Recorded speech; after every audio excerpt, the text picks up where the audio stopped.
शेरों का गांव। हिमालय की तलहटी में बसे एक छोटे से गांव की कहानी है यह। गांव का नाम था शेरपुर। इस गांव की एक अजीब परंपरा थी। यहाँ हर परिवार के पास कम से कम एक बब्बर शेर होता था। यह कोई साधारण बात नहीं थी, बल्कि सदियों पुरानी परंपरा थी।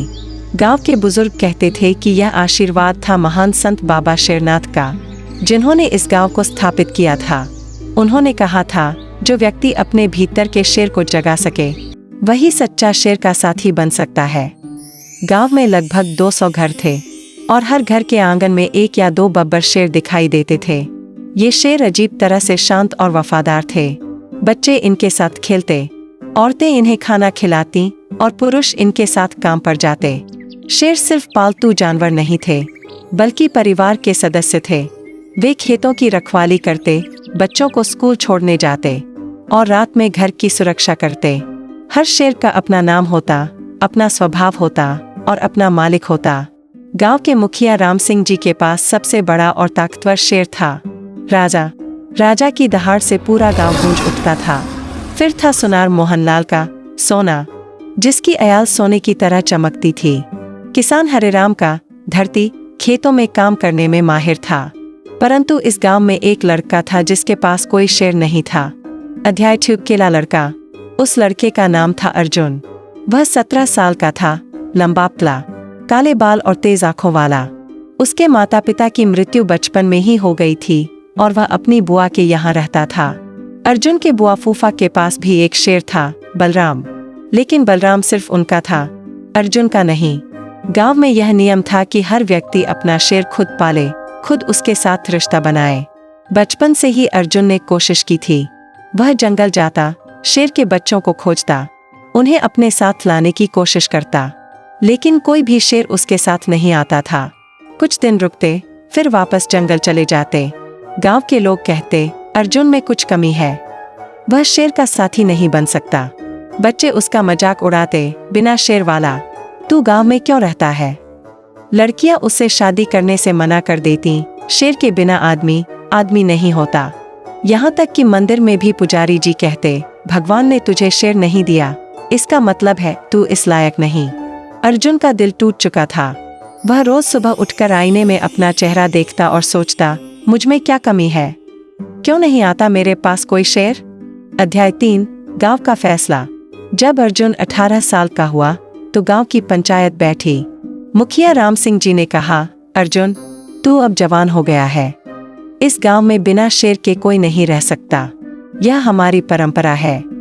लेकिन मुखिया जी, अर्जुन ने विनती की, मैं कोशिश कर रहा हूँ, मुझे और समय दे दीजिए। नहीं, बूढ़े पंडित जी गरजे, अगर भगवान ने तुझे शेर नहीं दिया तो तू हमारे बीच नहीं रह सकता। तुझे जंगल जाना होगा और वहां से अपना शेर लेकर आना होगा। अगर तू खाली हाथ वापस आया तो इस गांव में तेरे लिए जगह नहीं। पंचायत में सभी लोग मौजूद थे। किसी ने अर्जुन की तरफदारी नहीं की, यहाँ तक कि उसके बुआ फूफा भी चुप रहे। तुझे 1 महीना दे रहे हैं, मुखिया जी ने घोषणा की। या तो शेर लेकर वापस आ या फिर कभी वापस मत आना। उस रात अर्जुन ने खाना नहीं खाया। वह छत पर लेटकर तारों को देखता रहा। उसकी बुआ आई और बोली, बेटा यह गांव का नियम है, तुझे मानना होगा। बुआ जी, अर्जुन ने कहा, क्या सच में मुझ में कोई कमी है। बुआ के आंसू निकल आए। नहीं बेटा, तू बहुत अच्छा है, बस शायद तेरी किस्मत में कुछ और लिखा है। अध्याय 4 जंगल की राह। अगली सुबह अर्जुन ने अपना छोटा सा बंडल बांधा। उसमें कुछ कपड़े, थोड़ा सा खाना, पानी की बोतल और उसके पिता की पुरानी तलवार थी। गांव के लोग उसे जाते देख रहे थे। कुछ के चेहरों पर दया थी, कुछ के चेहरों पर उदासीनता। सिर्फ एक आदमी आगे आया, बूढ़ा राकेश काका। वह गांव का सबसे बुजुर्ग व्यक्ति था। उसका शेर वीर उसके साथ साथ बूढ़ा हो चुका था। अर्जुन बेटा, राकेश काका ने धीमी आवाज में कहा, जंगल में सावधान रहना। वहां सिर्फ सफेद शेर नहीं है, काले शेर भी हैं।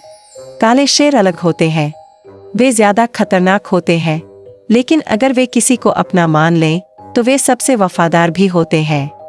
अर्जुन ने राकेश काका के पैर छुए। मैं ध्यान रखूंगा। गांव के बाहर निकलते वक्त अर्जुन ने एक बार पीछे मुड़कर देखा।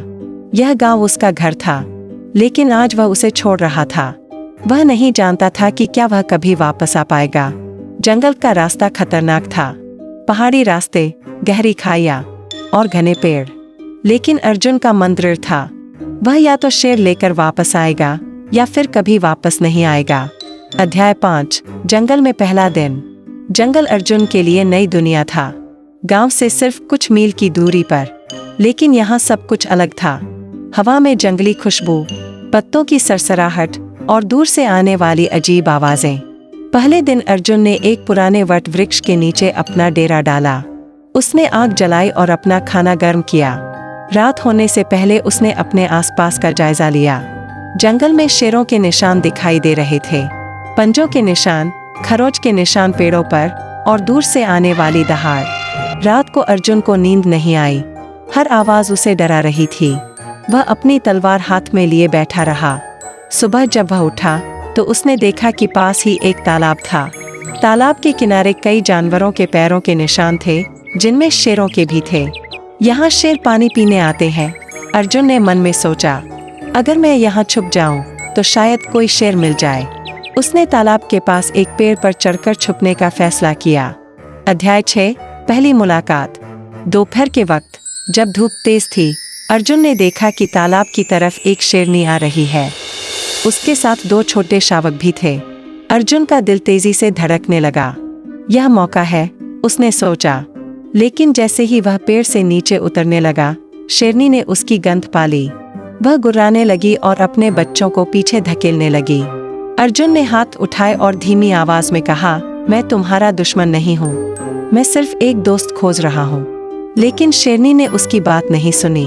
वह गुर्राती हुई अपने बच्चों के साथ जंगल में गायब हो गई। यह सिलसिला कई दिनों तक चला। अर्जुन अलग अलग जगहों पर शेरों से मिलता, लेकिन कोई भी उसके साथ नहीं आता। कुछ शेर उसे देखकर भाग जाते, कुछ गुर्राते और कुछ उस पर हमला करने की धमकी देते। एक हफ्ता बीत गया, लेकिन अर्जुन को कोई साथी नहीं मिला।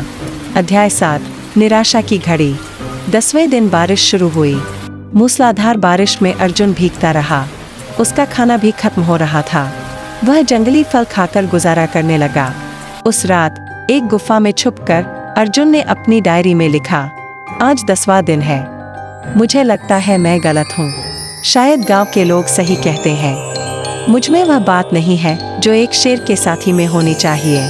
लेकिन मैं हार नहीं मानूंगा। अभी भी 20 दिन बाकी है। बारिश के कारण जंगल और भी खतरनाक हो गया था। फिसलन भरे रास्ते, तेज बहने वाली नदियाँ और कहीं भूस्खलन भी। 11वें दिन अर्जुन एक तेज नदी पार करने की कोशिश कर रहा था। तभी उसका पैर फिसल गया। बहते पानी में वह बह चला। वह चिल्लाया, हाथ पैर मारे, लेकिन तेज धारा उसे बहाए लिए जा रही थी।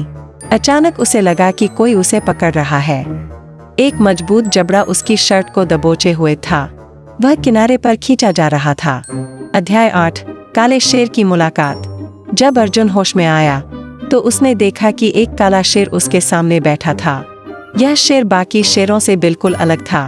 उसका रंग गहरा काला था, आंखें नीली थीं और उसकी अयाल में चांदी के से धागे दिखाई दे रहे थे। काला शेर अर्जुन को घूर रहा था, लेकिन उसमें आक्रामकता नहीं बल्कि जिज्ञासा थी। अर्जुन ने धीरे धीरे अपना हाथ बढ़ाया। तुमने मेरी जान बचाई है। शुक्रिया। काले शेर ने उसके हाथ को सूंघा, फिर धीरे से अपना सिर उसके हाथ पर रख दिया। उस क्षण अर्जुन को एहसास हुआ कि वह कुछ अलग महसूस कर रहा है। एक अजीब सा कनेक्शन, जैसे उसे किसी ने समझ लिया हो। तुम्हारा नाम क्या है? अर्जुन ने पूछा। शेर ने जवाब नहीं दिया, लेकिन वह अर्जुन के पास आकर बैठ गया। मैं तुम्हें कालिया कहूँगा, अर्जुन ने कहा। क्या तुम मेरे साथ चलोगे? कालिया ने अपना सिर हिलाया, जैसे वह हाँ कह रहा हो। उस दिन से अर्जुन और कालिया साथ रहने लगे। लेकिन कालिया कोई साधारण शेर नहीं था। अध्याय 9, कालिया की खासियत। अगले कुछ दिनों में अर्जुन ने महसूस किया कि कालिया में कुछ अलौकिक शक्तियां हैं। वह इंसानों की भाषा समझता था, दूर की आवाजें सुन सकता था और रात में उसकी आंखें चमकती थीं। एक दिन जंगल में डकैतों का एक गिरोह आया। वे कुछ व्यापारियों को लूट रहे थे। अर्जुन ने व्यापारियों की चीखें सुनी और मदद करने की सोची। कालिया, उसने कहा, हमें उनकी मदद करनी चाहिए। कालिया गुर्राया और आगे बढ़ा। अर्जुन भी तलवार लेकर उसके पीछे चला। जब डकैतों ने कालिया को देखा तो वे डर गए।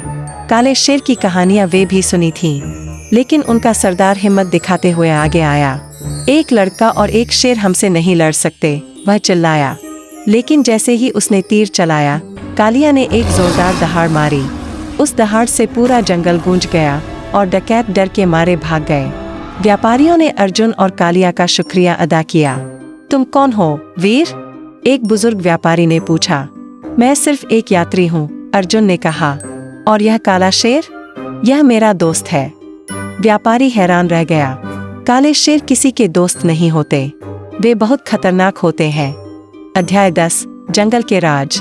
उस रात व्यापारियों के साथ बैठकर अर्जुन ने कालिया के बारे में और जाना।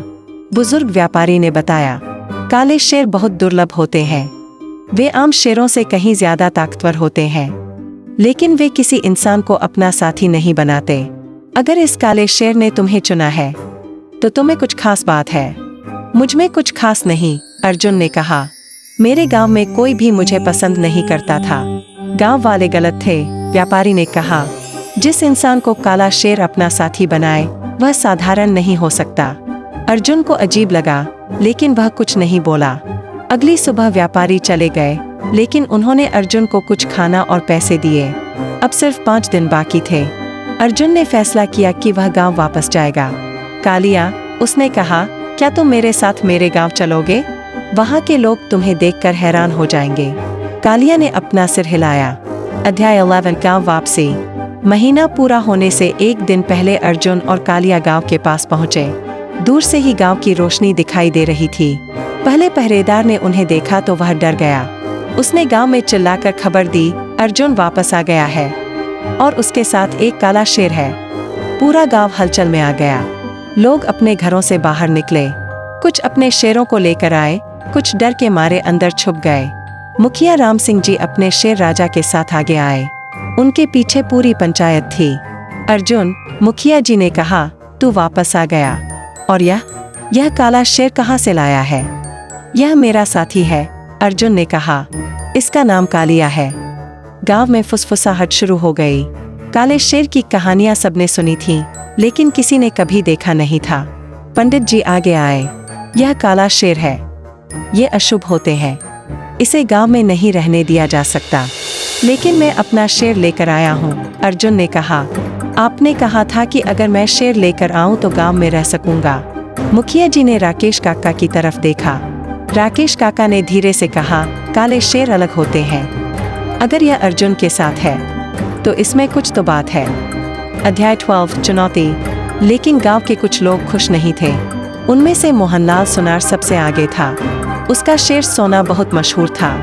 मुखिया जी, मोहनलाल ने कहा, सिर्फ शेर लाना काफी नहीं, हमें यह भी देखना होगा कि उसका शेर कितना ताकतवर है। अगर यह हारे तो अर्जुन को गांव से निकालना होगा। हाँ, कई लोगों ने समर्थन किया। शेरों की लड़ाई होनी चाहिए। अर्जुन को यह बात अच्छी नहीं लगी। वह नहीं चाहता था कि कालिया को लड़ना पड़े, लेकिन अब कोई चारा नहीं था। मुखिया जी ने घोषणा की, कल शाम को गांव के बीच में शेरों की लड़ाई होगी। अगर अर्जुन का शेर जीत गया तो वह गांव में रह सकेगा। अगर हार गया तो उसे हमेशा के लिए चले जाना होगा। उस रात अर्जुन परेशान था। वह नहीं चाहता था कि कालिया लड़े। कालिया, उसने कहा, तुम्हें लड़ना नहीं है, हम दोनों कहीं और चले जाएंगे। लेकिन कालिया ने गुर्राकर मना कर दिया। वह जानता था कि अर्जुन इस गांव से प्यार करता है। अध्याय 13 महान लड़ाई। अगली शाम पूरा गांव एकत्र हुआ। गांव के बीच में एक बड़ा घेरा बनाया गया था। औरतें और बच्चे दूर से देख रहे थे। पुरुष घेरे के पास खड़े थे। सबसे पहले मोहनलाल का शेर सोना आया।